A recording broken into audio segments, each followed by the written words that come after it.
Imagine graduating from medical school at 17. Not high school. Not college. Medical school. While most teenagers are worrying about prom and college applications, one young man was already holding a medical degree and entering the Guinness Book of World Records. This is the story of Dr. Balamurali Ambati, the youngest doctor in recorded history, and how he went from solving calculus problems at age 4 to saving eyesight around the world. On July 29, 1977, in the small town of Vellore in southern India, a child was born who would challenge everything we think we know about human potential. His name was Balamurali Krishna Ambati. His father, Ambati Rao, was an industrial engineer. His mother, Gomata, was a math teacher and Tamil linguist. They were intellectuals, yes, but they had no idea what was about to unfold. When Balamurali was just 3 years old, the family immigrated to Buffalo, New York, searching for better opportunities. What they found was a country that would witness something unprecedented. By age 4, while most children are learning to tie their shoes, Balamurali was doing calculus. Not basic arithmetic. Calculus. His parents noticed something extraordinary. According to the biographical accounts, they didn't pressure him, they simply supported his natural curiosity.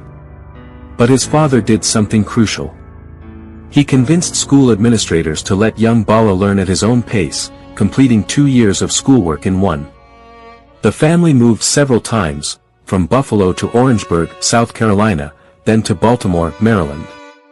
Each move brought new schools, new skeptics, and new opportunities. At age 7, Bala entered Baltimore Polytechnic High School. He later transferred to Baltimore City College, where a biology teacher named Diane Lashinsky would later recall him as methodical and driven. In 1989, at just 11 years old, Balamurali graduated from high school. In his senior yearbook at Baltimore City College, the 11-year-old wrote his aspirations, to become a doctor, win the Nobel Prize and help humanity. Most would call this naive optimism. For Bala, it was a roadmap. That same year, he did something remarkable even by his standards. He co-authored a research book on HIV/AIDS with his older brother Jaya Krishna, titled AIDS, The True Story, a Comprehensive Guide. An 11-year-old analyzing HIV transmission, prevention methods, public reactions, and the political, ethical, and legal dilemmas surrounding the epidemic. But New York University wasn't ready for him. When the Ambati family approached NYU, administrators were skeptical. An 11-year-old in college? It seemed impossible. But his father, Ambati Rao, didn't give up.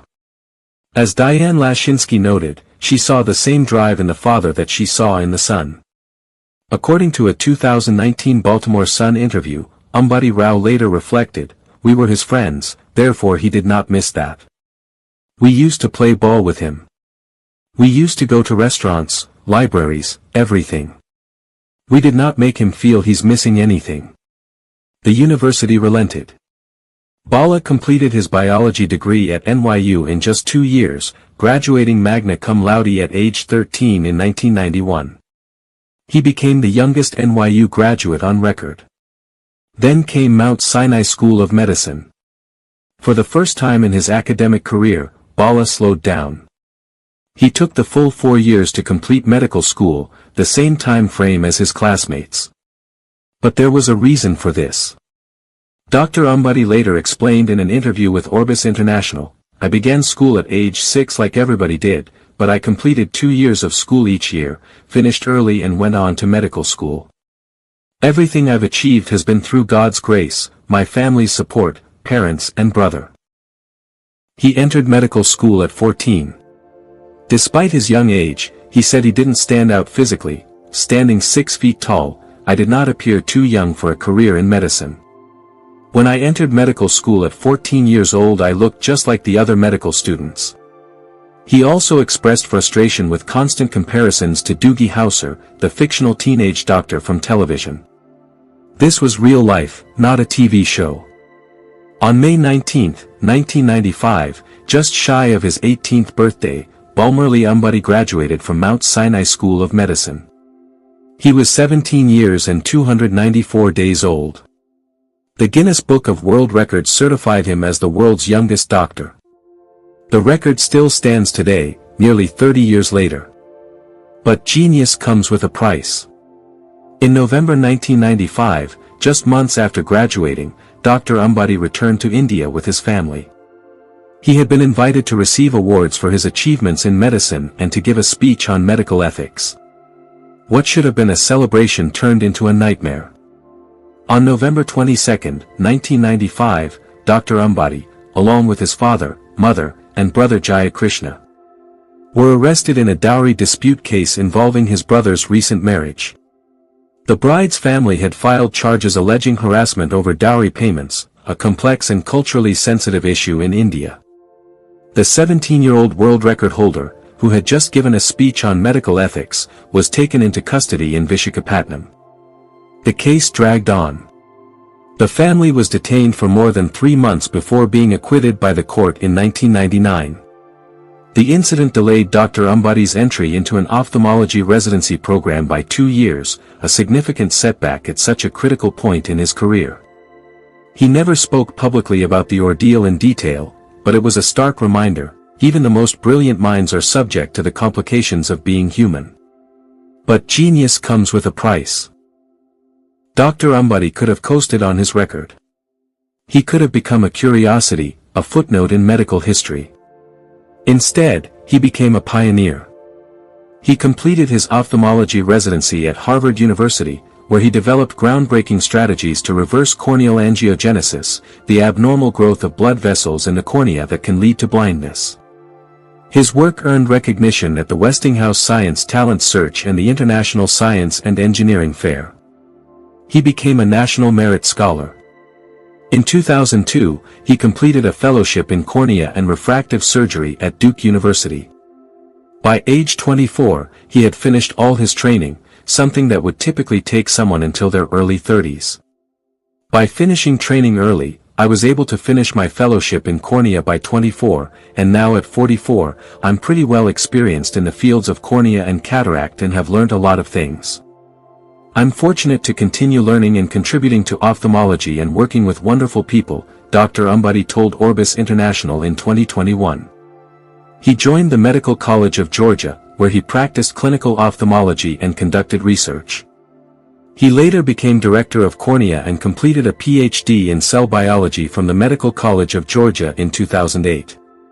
From 2008 to 2016, Dr. Ambati served as Associate Professor of Ophthalmology and Visual Sciences at the University of Utah's John A. Moran Eye Center, where he directed the resident research program. Medical students at the University of Utah awarded him the Gold Humanism Honor Society Award for his exceptional teaching and patient-centered care. He also received the Resident Research Mentor Award. Dr. Julie Fleck-Mann, a former colleague, said of him, "People in a busy practice can sweep through things, but Bala, he stands out, taking the time to thoroughly consider each patient and explain the pluses and minuses of treatments." Currently, Dr. Ambati is Professor and Director of Ophthalmology and Visual Science at the University of Oregon's Knight campus for accelerating scientific impact. He specializes in cataract surgery, cornea transplants, and LASIK procedures. In 2015, The Ophthalmologist magazine ranked him the #1 ophthalmologist in their top 40 under 40 global competition. He has developed several ophthalmic devices and holds 4 patents. His startup company, Ivina, was a finalist in the medical devices category at the 2010 Utah Innovation Awards. He has received numerous awards, the Rajalakshmi Award from the Sri Rajalakshmi Foundation in 1995, the Ludwig von Salman Clinician Scientist Award from the ARVO Foundation in 2014, and the Trautmann-Verano Prize from the Pan American Association of Ophthalmology in 2013. But perhaps Dr. Ambati's greatest achievement isn't found in his records or his research. Since 2006, he has volunteered with Orbis International, a non-profit organization that provides eye care in developing countries through their Flying Eye Hospital. He has participated in 9 training programs across 3 continents, including Ghana, India, Indonesia, Panama, the Philippines, and Malaysia. He has trained local surgeons in corneal transplant techniques, creating lasting bonds with medical communities around the world. When the COVID-19 pandemic made travel impossible, Dr. Ambati shifted to virtual mentoring, supporting eye doctors remotely through telemedicine platforms. He has also worked with Sight Life, Sight for the Sightless, Help Mercy International, and the Navajo Nation, dedicating his expertise to those who need it most. So what do we learn from the story of Dr. Balamurali Ambati? It's not just about being smart. Plenty of smart people never achieve a fraction of what he has. It's about support.